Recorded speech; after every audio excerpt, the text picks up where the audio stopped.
Hey y'all, Ramdino here. Well, while I was on the Foothills Trail, I had the awesome opportunity to interview some really neat thru hikers from the past and thru hiker alumni, and it was just really neat hiking with all the folks on the Foothill Trail. But to talk to the thru hikers that have been there, and they were so great, gave me the opportunity to interview them. So here they are. First up, we are going to have 5-0, and then we'll have Gryffindor, aka Griff. And then we'll have just a little section of a blooper where I tried to interview a thru hiker upcoming and didn't go so good. But stay tuned for that. Here we go.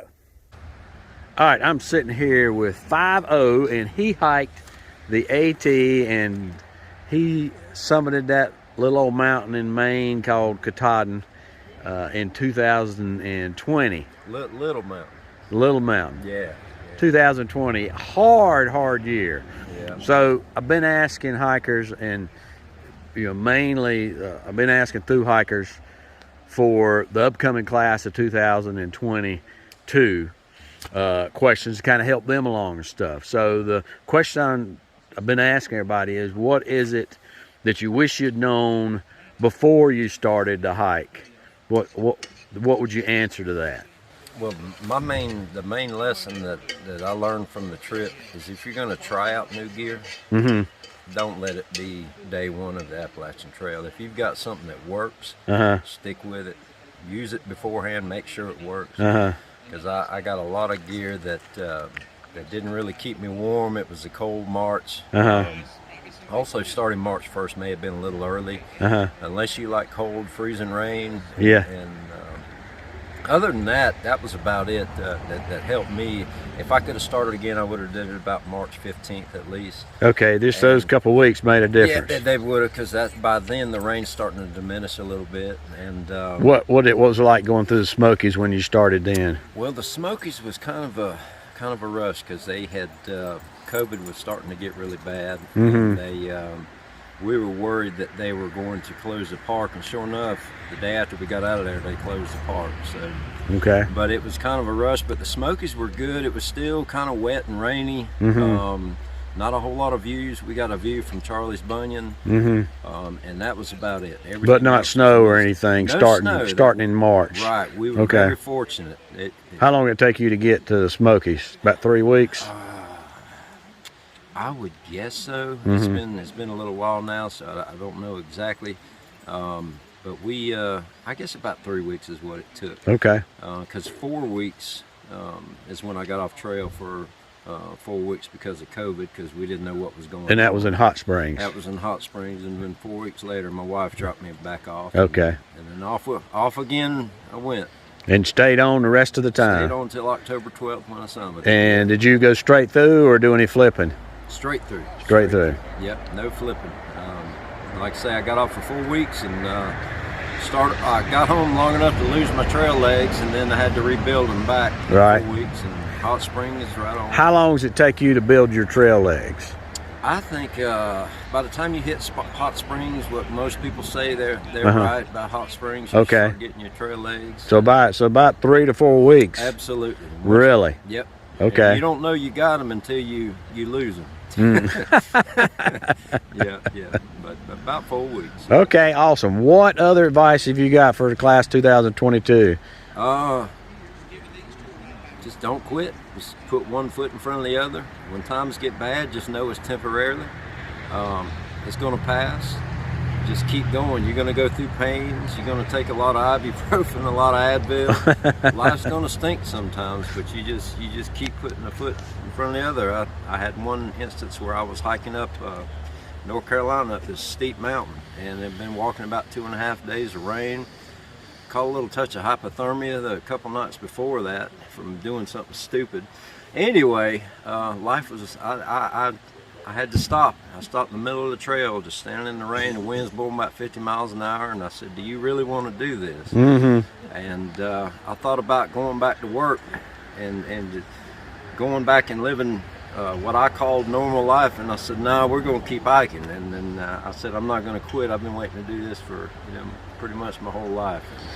We came across a bunch of thru hikers up in Vermont when we did come along, and I did Vermont this past summer. And one of the things a lot of them told me And they really, I didn't even ask the question. They just came out and said, we're just tired. We're just all really, really tired. Oh yes, yes. That definitely hit me in Vermont, more so in New Hampshire and Maine. I was ready to be done, but I don't know. It's kind of like a battle in your head. You're ready to be able to get out of your bed, walk to a clean bathroom, take a bath, go back. You don't have to set a tent up. You just lay in your bed, and it's amazing. Yeah. I was ready for that, but I also didn't want that journey to end, and I think that's where a lot of people they get in bad state of mind because they don't want that to end. You've been living that way for right at 6 months. For me, I was a slow hiker. Some people did it in 3 or 4 months, but you just don't want to end that way of life. So it's kind of tough at the end. You're ready for comfort, and then you're ready to stay where you're at. So. Any new trails in the future that you're looking at? Well, my goal is to retire in 5.5 years. Okay. And do a southbound of the AT. So really, gonna hit the AT again? Going to hit the AT. That'll be a little different experience. The goal is to get by the bubble, and then just get out. I hear southbound is a lot more quieter, and that's what I want to see.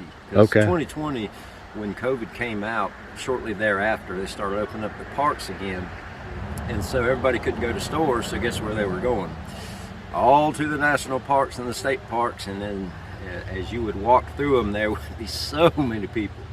So I want to try southbound, maybe a little more quieter experience. Well, good. Well, thanks. I appreciate your time, and I have enjoyed hiking with you on the foothills. I know you say you're slow, but you've been miles ahead of me on the trail, which is not saying much because I'm not the quintessential hiker anyway. Oh, you're fast. Yes, sir.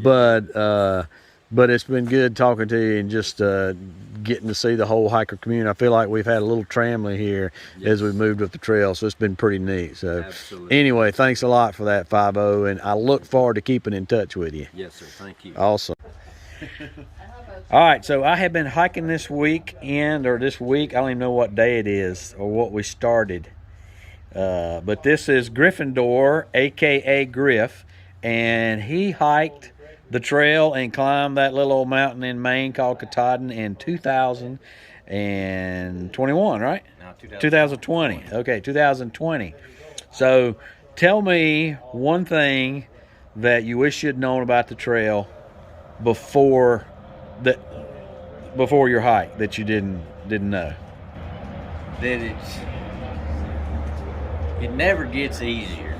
You kind of think it gets easier, but it doesn't get easier. You get acclimated to it, so I guess in a sense it gets easier. But the trail itself, the AT is never easy. There's small sections of it that you can cruise through, but from Springer to Katahdin, it's tough. It's always tough. Another hill. Yeah, always another hill to climb. Yeah. When did you think you got your trail legs? Me, it probably 300 or 400 miles in before I really felt good that I like. So you were like into, where would that be, Tennessee or Virginia? Yeah, I guess it was probably. I think the first day that I did over 20 miles was actually out of Station 19. So that's right near at the 400 mile mark. Yeah. Okay. So for the group coming up 2022, what kind of advice could you give them? Just the cliche thing is hike your own hike, and that's just 2020 was kind of a weird year, so there's so few people out there. I kind of stuck with a group because I didn't want to be by myself. And of course that group had some 18 years olds in it and 27 years old, and they was all pretty much younger than my kids, and I wore myself out keeping up with them just because I didn't want to be alone out on the trail because of the circumstances of the year. But on a normal year, there's so many people out there that if your next best friend's right around the corner, so don't try and, it's been said by most hikers, just keep your own, find your own pace. Don't try to Don't try to. And I did it in 139 days, and if I did it again, it'd probably be 239 days.